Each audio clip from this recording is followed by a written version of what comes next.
नमस्कार, आप देख रहे हैं SBCN टाइम्स और मैं हूं आपके साथ मयंक शर्मा। आइए नजर डालते हैं आज की कुछ प्रमुख हेडलाइंस पर। मध्य प्रदेश में हुआ पंचायत चुनाव का ऐलान, 3 चरणों में होंगे पंचायत चुनाव। निर्वाचन आयोग ने प्रेस कॉन्फ्रेंस कर दी जानकारी। मंदसौर में लापरवाह ट्रक चालक ने विद्युत लाइन व केबल को किया क्षतिग्रस्त। अंधेरे का फायदा उठाकर भाग रहे ट्रक चालक को पुलिस ने किया गिरफ्तार। मनासा में प्रदीप राठौर की हत्या को लेकर परिवारजन व सैकड़ों समाजजनों ने न्याय के लिए किया मनासा थाने का घेराव। पुलिस प्रशासन हाय हाय के लगाए नारे।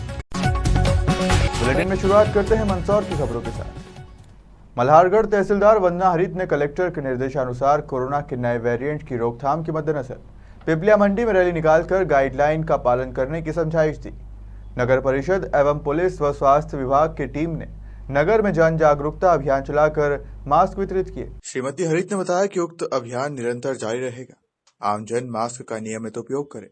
आमजन के स्वास्थ्य का ध्यान रखना हम सबकी जिम्मेदारी है।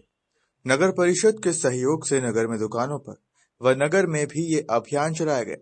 इस मौके पर नगर परिषद सीएमओ श्रीमती गरिमा पाटीदार, लेखापाल CP अग्रवाल, महावीर जैन, चौकी प्रभारी कपिल सौराष्ट्रीय एवं नगर परिषद कर्मचारी उपस्थित थे।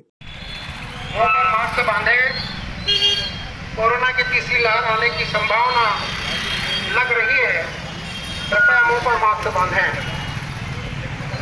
बड़े शहरों से छोटे नगरों में भी अब आज आदरणीय कलेक्टर साहब के मार्गदर्शन में हमारे यहाँ मल्हारगढ़, पिपलिया मंडी, नारायणगढ़ तीनों कस्बों में हम लोगों ने स्थानीय प्रशासन के साथ में मिलकर और पुलिस प्रशासन के साथ होकर हमने सभी ने एक जागरूकता रैली का आयोजन किया है, जिसमें सभी को हमने ये संदेश दिया है कि कोरोना की तीसरी लहर को देखते हुए हम सभी को मास्क लगाना अनिवार्य है। सभी मास्क लगाएं, 2 गज की दूरी रहें और कोरोना के जो भी गाइडलाइन है उसका पालन करें। मंदसौर में शनिवार को आयकर विभाग के ऑफिस परिसर में the institute of chartered accountant of India के रीजनल और सेंट्रल काउंसिल के प्रेसिडेंट और चेयरमैन पद को लेकर हो रहे चुनाव में मंदसौर चैप्टर की वोटिंग हुई। इस वोटिंग में मंदसौर के लगभग 180 चार्टर्ड अकाउंटेंट वोट कर अपने चेयरमैन और प्रेसिडेंट को चुनेंगे। वोटिंग प्रक्रिया सुबह 8 बजे से लेकर रात्रि 8 बजे तक चली। आपको बता दें कि ये चुनाव हर 3 साल के अंतराल के बाद होते हैं। इन चुनावों का परिणाम अगले माह घोषित किए जाने की संभावना है। हाँ, ये मंदसौर चैप्टर का चुनाव है चार्टर्ड अकाउंटेंट इंस्टीट्यूट का 2021 का। इसमें यहाँ भी वोटिंग चालू है सुबह 8 से रात्रि 8 बजे तक। 179 वोट हैं यहाँ टोटल। अब उसमें से कितने डलते हैं शाम तक स्थिति क्लियर होगी और बहुत शांतिपूर्ण और अच्छे से चुनाव चल रहा है। सभी चार्टर्ड अकाउंटेंट्स यहाँ आके अपना मतदान का प्रयोग कर रहे हैं। कितने टाइम में चुनाव होते हैं सर? ये हर 4 साल में चुनाव होते हैं जी। और लगभग ये एक तो सेंट्रल और एक जो रीजनल है उनके। हाँ, रीजनल काउंसिल अलग है जिसमें इंदौर क्षेत्र से संबंधित है और सेंट्रल काउंसिल में ऑल इंडिया में। इसमें 4 जोन में बटा हुआ है ये।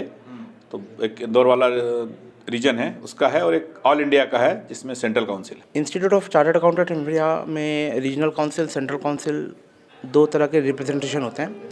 रीजनल मतलब क्षेत्रीय और सेंट्रल मतलब केंद्रीय। रीजनल और सेंट्रल ये जोन में विभाजित रहता है। जैसे फॉर एग्जांपल अपना जो रीजन है यहाँ पे, जिसका मेन ऑफिस इंदौर रहता है, यहाँ पे जो रिप्रेजेंटेशन आता है राजस्थान, मध्य प्रदेश, छत्तीसगढ़, उत्तर प्रदेश, ऐसा कुछ स्टेट्स को मिला करके यहाँ पे कैंडिडेट जो है, जो हमारे फर्टिलिटी को रिप्रेजेंट करना चाहते हैं, वो अपना कैंडिडेचर डालते हैं और हम उनको प्रेफरेंस वाइज वोट देते हैं। इसी प्रकार सेंट्रल में भी होता है, वो वहाँ पे केंद्र को रिप्रेजेंट करते हैं। तो ये पूरी प्रक्रिया इलेक्ट्रॉनिक होती है या पर्ची के माध्यम से होती है सर? अभी पर्ची के माध्यम से होती है, इसमें समय के साथ में अपडेशन आएगा आप। और इसके लिए ID कार्ड वगैरह की क्या प्रोसेस होती है सर? पे पहचान होती है कैंडिडेट की? हम लोग यहाँ पे पंजीकृत हैं ऑलरेडी। हमारा यहाँ पे डेटाबेस मेंटेन रहता है, पर उसको फिर भी दिखाने के लिए जो एक आधार कार्ड और दूसरा परिचय पत्र जरूरी रहता है साथ में। कोरोना के नए वेरिएंट ओमिक्रॉन ने दुनिया भर में दहशत फैला दी है।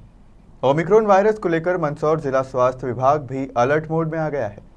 जिला स्वास्थ्य अधिकारी KL राठौर ने बताया कि उनका विभाग ऑक्सीजन को लेकर 5 दिन का मॉक ड्रिल कर रहा है। इसके साथ ही जिले में स्थापित ऑक्सीजन के तमाम प्लांट्स को चेक किया गया है। वहीं ऑक्सीजन कंसंट्रेटर मशीनों को रिपेयर किया जा रहा है। जिला अस्पताल के 300 बेड को कोविड पेशेंट के लिए रिजर्व किया गया है। इन बेड को ऑक्सीजन सेंट्रल लाइन से जोड़ा गया है। इसके साथ ही ग्रामीणों के स्वास्थ्य और उप स्वास्थ्य केंद्रों पर भी 175 बेड तैयार कर लिए गए हैं। वहीं कोविड-19 के दौरान बनाई गई तमाम टीमों को फिर से एक्टिव किया गया है। कॉन्टैक्ट ट्रेसिंग टीम ने भी अपना काम शुरू कर दिया है। इसके साथ ही वैक्सीनेशन महाअभियान भी चलाया जा रहा है। अगले 8, 15 और 22 दिसंबर को वैक्सीनेशन का महाअभियान चलाया जाएगा।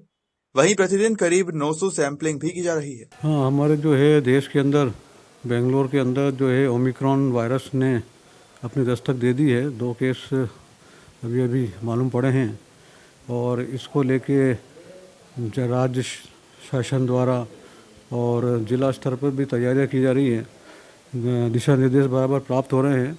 उसके अनुसार हमने जो है बेड, जो ऑक्सीजन बेड है, उनकी पूरी व्यवस्था कर ली है। इसके साथ ही ऑक्सीजन प्लांट इनका जो है लगातार 5 दिन तक मॉक ड्रिल चल रहा है और हम उसको चला के देख रहे हैं कि ये बराबर काम करेंगे। इसके अलावा ऑक्सीजन कंसनट्रेटर है, इनको भी हम चला के देख रहे हैं कि कितने ये वर्क कर रहे हैं, कितनों को रिपेयरिंग की ज़रूरत है। इसके अलावा ऑक्सीजन सिलेंडर की व्यवस्था भी हमारे पास भरपूर है, हमने सब भरवा के रखे हुए हैं। और जो है सामुदायिक स्वास्थ्य केंद्र लेवल पे सब दूर ऑक्सीजन पॉइंट लगा चुके हैं और ज़िला स्तर पे जो है लगभग 300 बेड हमने जो है कोरोना के लिए ऑक्सीजन बेड सुरक्षित कर रखे हैं। और 175 बेड हमने जो है ग्रामीण क्षेत्रों में जो CSC है, PSC है, उनमें भी हमने रिजर्व करके रखे हुए हैं। और इसके अलावा जो है कोविड कमांड कंट्रोल रूम जो है, उस जो डिस्ट्रिक्ट लेवल पे और ब्लॉक लेवल पे जो बने हुए हैं, उनको हम जो है एक्टिवेट कर रहे हैं। RRT टीम जो पहले काम कर रही थी, उनको फिर से हम पुनर्गठन कर रहे हैं। इसके अलावा जो है सर्विलेंस टीम जो ग्रामीण स्तर पर चल रही थी, हम उनको भी एक्टिव कर रहे हैं। किल कोरोना टीम जो थी, उनको भी हम एक्टिव कर रहे हैं। कॉन्टैक्ट ट्रेसिंग टीम जो बनी हुई थी, हम उनको भी एक्टिव कर रहे हैं।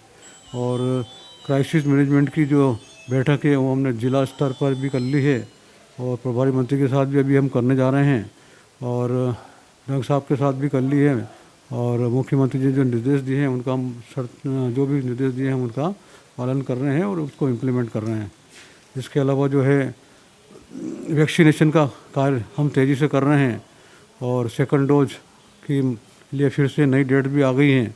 8 तारीख और 15 तारीख और 22 तारीख को फिर महाअभियान होगा और उसमें हम ज़्यादा से ज़्यादा करने की कोशिश करेंगे। Thank you. प्रतिदिन अभी कितने लोगों को टेस्टिंग की जा रही है आर्टिफिशियल? हमारा जो है जिले का टारगेट 900 का है और हम 900 से ज़्यादा ही सैंपलिंग कर रहे हैं। और अभी तक जो है पिछले 3-4 महीने से लगातार जो है निगेटिव रिपोर्ट आ रही है, कोई भी पॉजिटिव नहीं आया है। मंदसौर के खानपुरा स्थित शनिदेव मंदिर पर आज शनिश्चरी अमावस्या पर शनिदेव मंदिर में दर्शन करने पहुंचे श्रद्धालु भक्तों का सुबह से ही आना जाना लगा रहा और कोरोना के चलते भक्तों की भीड़ कम देखने को मिली। शनिदेव मंदिर पर लोग दूर दूर से दर्शन करने आते हैं और अपनी मन्नत भी मांगते हैं और सरसों का तेल चढ़ाते हैं और काले रंग का कपड़ा बांधते हैं, उड़द की पूरी दाल चढ़ाते हैं और पीपल के पेड़ की पूजा अर्चना करते हैं। शनि दोष से मुक्ति के लिए शनिश्चरी अमावस्या का आज का दिन बहुत ही खास होता है। शनिदेव की पूजा पाठ करने से सभी दोष से मुक्ति मिलती है और जो भी भक्त यहाँ आता है उसकी हर मनोकामना पूर्ण होती है। पुजारी पुरुषोत्तम द्वारा बताया गया कि मंदिर में पूरी तरह से कोरोना प्रोटोकॉल का पालन किया जा रहा है और सभी दर्शनार्थी आ रहे हैं और बारी बारी से दर्शन कर रहे हैं। सबसे पहले सभी भक्तों को जय शनिदेव। आज शनिश्चरी अमावस्या है। इस उपलक्ष्य में खानपुरा स्थित शनि मंदिर पर प्रातःकाल भगवान शनिदेव का अभिषेक, पूजन और आरती हुई। उसके बाद भक्तों के लिए मंदिर दर्शन के लिए खोले गए। कोरोना प्रोटोकॉल को देखते हुए सभी को नियम से दर्शन करवाए जा रहे हैं। आज के दिन भगवान शनिदेव को तेलधारा से अभिषेक करें, तिल उड़द चढ़ाकर भगवान को प्रसन्न करें। जिनके शनि 7.5 और ढैया लगा हुआ है, भगवान को तेल अर्पण करने से भगवान शनिदेव प्रसन्न होते हैं। आज विशेष भगवान को तेलधारा से अभिषेक करें और शम शनिश्चराय नमः और नीलांजन समाभासम इस मंत्र का भी जाप करते हुए भगवान को प्रसन्न करें। और यह शनि मंदिर बहुत ही प्राचीन मंदिर है। यहाँ पे हनुमान जी का मंदिर, नीलकंठ महादेव दोनों हैं और यहाँ पर बहुत ही श्रद्धालु आते हैं जो अपने श्रद्धा भाव से यहाँ पे तेल चढ़ाते हैं, आँखें उड़द रहते हैं उसमें और काला कपड़ा बांधते हैं। यहाँ की मान्यता है जो भी किसी अच्छा होता है और बहुत लोग वस्त्र दान करते हैं या अपनी श्रद्धा से जितने भी बाहर रहते हैं उनको दान पुण्य करते हैं तो बहुत पुण्य मिलता है। और हम भी हर शनिवार को आते हैं और आज तो शनि जयंती है तो और भी महत्व है। बहुत श्रद्धालु आते हैं यहाँ पर। आज का दिन विशेष खास है। हाँ, आज का दिन विशेष है, बहुत लोग आते हैं यहाँ पर। आज शनि अमावस्या के दिन तेल चढ़ाते हैं, प्रसाद चढ़ाते हैं और श्रद्धालु हम सब शनि देवता के दर्शन करने आते हैं और सब श्रद्धालु शनि देव के आराधना पूजा पाठ प्रसाद काला कपड़ा तेल सब चढ़ाते हैं प्रसाद जो अपनी श्रद्धा से। आप कहाँ से? हम यही मंदसौर से। यहाँ पे क्या विशेषता वगैरह क्या है? यहाँ शनिदेव मंदिर का तो बहुत ही महत्व है और सब आते हैं, हर शनिवार को भी आते हैं। आज तो फिर बहुत बड़ा महत्व है लेकिन हर शनिवार को सब आते हैं श्रद्धालु, सब दर्शन करने आते हैं। जिसकी इच्छा जैसा जो होता है वो चढ़ाते हैं। तेल तो चढ़ते ही चढ़ता, दीपक अगरबत्ती जो प्रसाद और श्रद्धा से आते हैं दर्शन।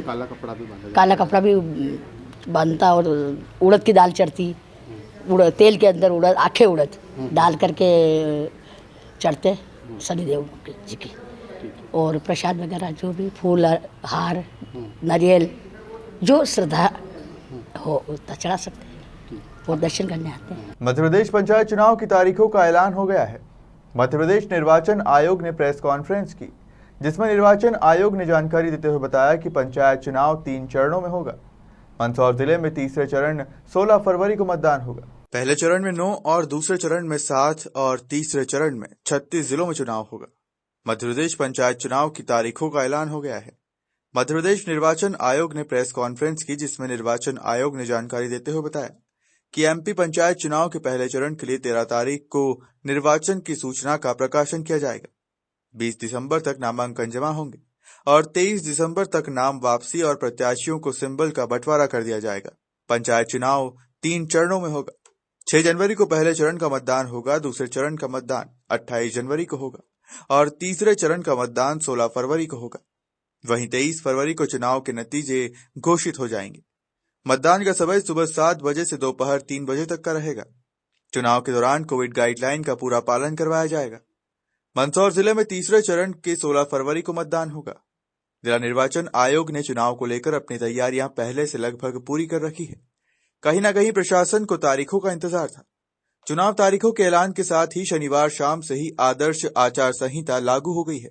उम्मीदवार का इंतजार भी अब खत्म हुआ और करीब 2 सालों से पंचायत चुनाव का इंतजार कर रहे उम्मीदवारों में अब खुशी का माहौल है। आखिरकार लंबे इंतजार के बाद मध्य प्रदेश राज्य निर्वाचन आयोग ने पंचायत चुनाव तारीखों का ऐलान कर दिया है। जी हां, करीब 1.5 से 2 सालों का इंतजार उम्मीदवारों को हो रहा था कि आखिरकार पंचायत चुनाव की तारीख कब आएगी, लेकिन आज शनिवार शाम 4 बजे राज्य निर्वाचन आयोग ने प्रेस वार्ता कर तारीखों का ऐलान कर दिया है। मध्य प्रदेश निर्वाचन आयोग की तारीखों के मुताबिक मध्य प्रदेश में 3 चरणों में त्रिस्तरीय पंचायत चुनाव की प्रक्रिया संपन्न होगी।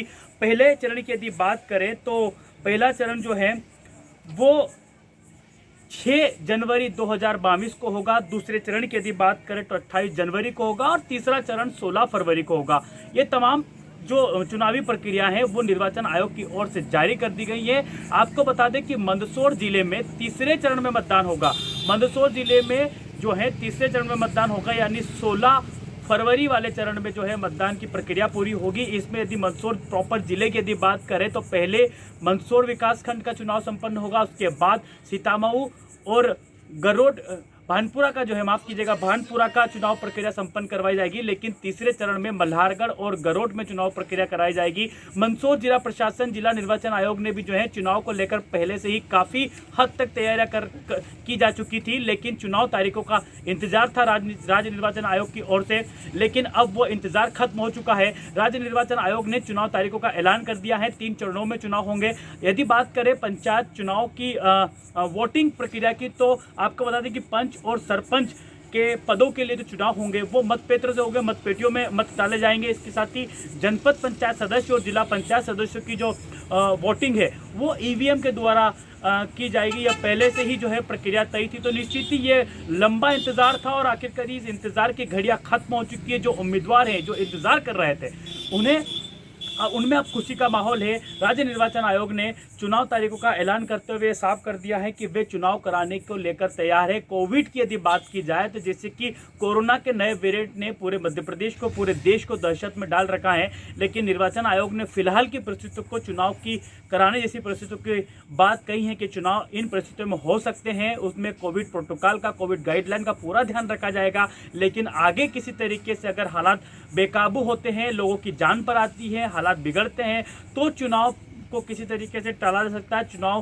कार्यक्रम में बदलाव किया जा सकता है। लेकिन फिलहाल की यदि बात करें तो चुनाव तारीखों का ऐलान जो है राज्य निर्वाचन आयोग की तरफ से कर दिया गया है और जिला पंचायत अध्यक्ष पद का जो आरक्षण है वो 14 तारीख को राजधानी भोपाल में आयोजित किया जाएगा। तो निश्चित ही पंचायत चुनाव को लेकर जो तस्वीर थी वो पूरी तरीके से क्लियर हो चुकी है, साफ हो चुकी है और चुनाव तारीखों का ऐलान हो चुका है। तो निश्चित ही मंदसौर जिला प्रशासन ने भी अपनी तैयारी की थी और मंदसौर जिले में पद, सरपंच, उप सरपंच और जिला जनपद के तमाम जो उम्मीदवार थे उनमें अब खुशी का माहौल है। उन्होंने इंतजार की घड़ियों के समाप्त होने पर राहत की सांस ली और अब आने वाले दिनों में पंचायती चुनावी सरगर्मियां काफी तेज होगी। देखना होगा कि गाँव की सरकार का ऊँट किस करवट बैठेगा। फिलहाल तारीखों का ऐलान हुआ है, जल्द ही प्रक्रिया भी पूरी होगी। कैमरामैन वीरेंद्र मौर्य के साथ देवेंद्र मौर्य, SBC। शनि अमावस्या के दिन सीतामऊ हंडियाबाग गौशाला स्थित ऐतिहासिक शनि मंदिर पर हजारों श्रद्धालु दर्शन करने के लिए पहुंचे। आयोजन को लेकर मंदिर समिति द्वारा भंडारे एवं महाप्रसादी का भी आयोजन किया गया। शनिवार को इस वर्ष की अंतिम शनिश्चरी अमावस्या होने पर सीतामऊ हंडियाबाग गौशाला स्थित शनि मंदिर पर विशेष आयोजन किए गए। यहाँ मंदिर सुबह से शाम तक दर्शन पूजन के लिए भक्तों का तांता लगा रहा। हजारों श्रद्धालुओं ने यहाँ पहुंचकर शनिदेव के दर्शन कर शनिदेव का सरसों के तेल और काले तिल से अभिषेक किया। वहीं इस अवसर पर मंदिर समिति द्वारा भंडारे एवं महाप्रसादी का भी आयोजन किया गया। शनिदोष से मुक्ति के लिए शनैश्वरी अमावस्या का दिन का विशेष महत्व होता है। इस दिन स्नान, दान और पूजा पाठ करने के लिए भक्त शनि मंदिर पहुंचते हैं। शनि अमावस्या के दिन कुंडली में मौजूद शनि दोष के निवारण के लिए कई तरह के उपाय किए जाते हैं। बताया जाता है कि इस दिन शनिदेव के दर्शन कर पूजा पाठ करने से शनि दोष से मुक्ति मिलती है। वहीं गरीबों को दान देने से कई गुना पुण्य मिलता है। साथ ही शनि भक्तों की सभी मनोकामना भी पूरी होती है। श्रद्धालु तो हर शनिवार आते हैं और यहाँ पर दर्शन करके भगवान शनिदेव के और 9 ग्रहों के और बालाजी महाराज के दर्शन करके चले जाते हैं।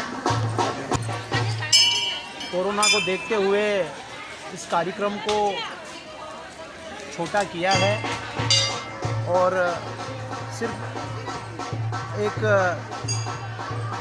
छोटा सा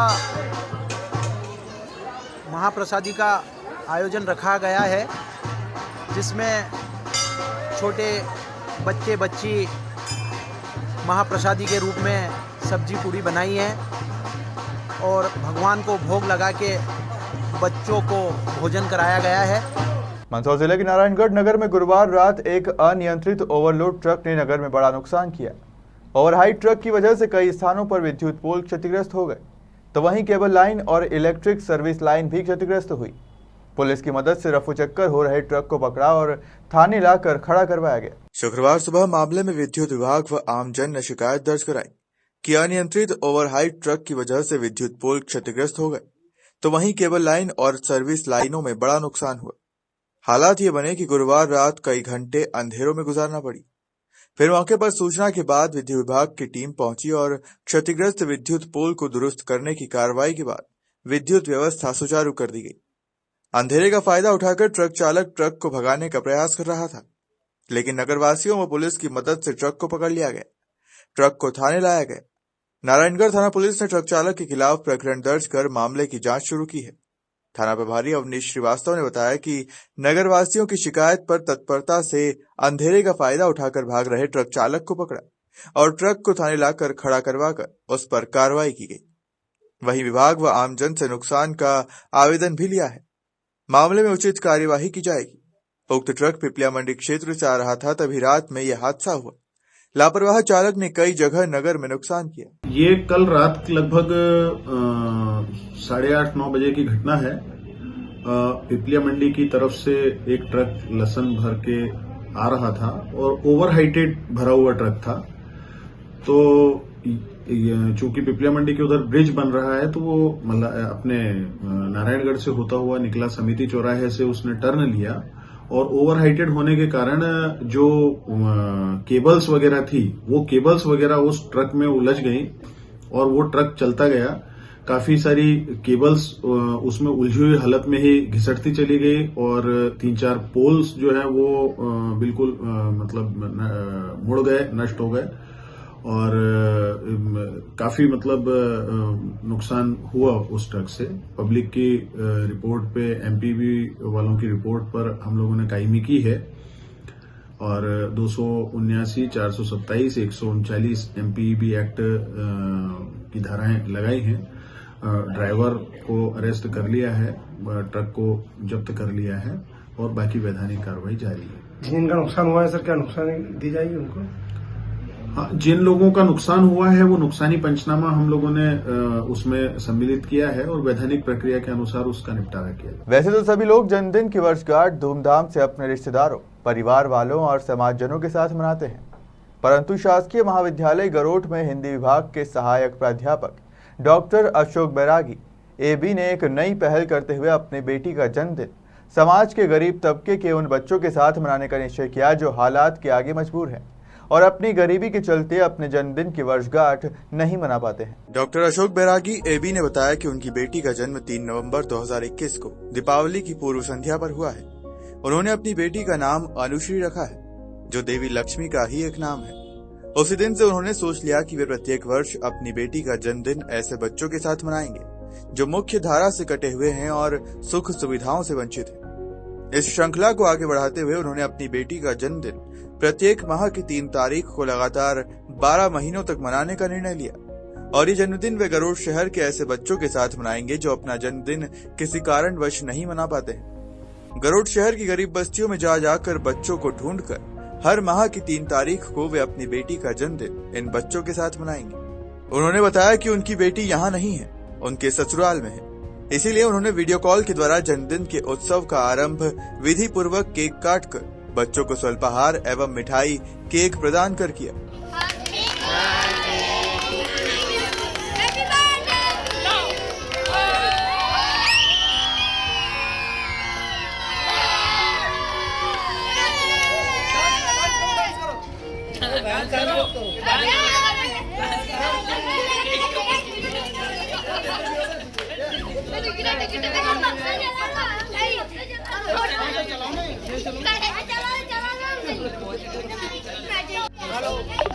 मनासा में राठौर मोहल्ले में करीब 1 माह पूर्व प्रदीप पिता मुकेश राठौर ने घर में आत्महत्या कर ली थी। तब उसके टेबल पे सुसाइड नोट भी मिला था, जिसमें उसने आत्महत्या से पूर्व सत्यनारायण व उसकी पत्नी और बेटे पर मारपीट करने व प्रताड़ित करने के आरोप लगाए थे। उसके बावजूद पुलिस द्वारा कोई कार्यवाही नहीं की गई। अनेक बार मनासा पुलिस को मौखिक भी कहा पर निराशा हाथ लगी। आज मजबूरन मुकेश राठौर अपने पूरे परिवार व समाजजनों के साथ एक विरोध प्रदर्शन नगर के मार्गों से निकाला गया। पुलिस प्रशासन हाय हाय व प्रदीप को न्याय दो के नारे लगाते हुए पुलिस थाने पहुंचे व वहीं पर धरने पर बैठ गए। एक ज्ञापन भी दिया गया जिसमें घटना का उल्लेख कर दोषियों को गिरफ्तार करने की मांग की गई। पुलिस प्रशासन मुर्दाबाद, पुलिस प्रशासन मुर्दाबाद, पुलिस प्रशासन मुर्दाबाद। प्रदीप को न्याय दो, प्रदीप को न्याय दो, प्रदीप को न्याय दो। पुलिस प्रशासन मुर्दाबाद, पुलिस प्रशासन मुर्दाबाद, पुलिस प्रशासन मुर्दाबाद। प्रदीप को न्याय दो, प्रदीप को न्याय दो, प्रदीप को न्याय दो। फिलहाल खबरों में सिर्फ इतना ही। आप बने रहिए SBCN टाइम्स के साथ।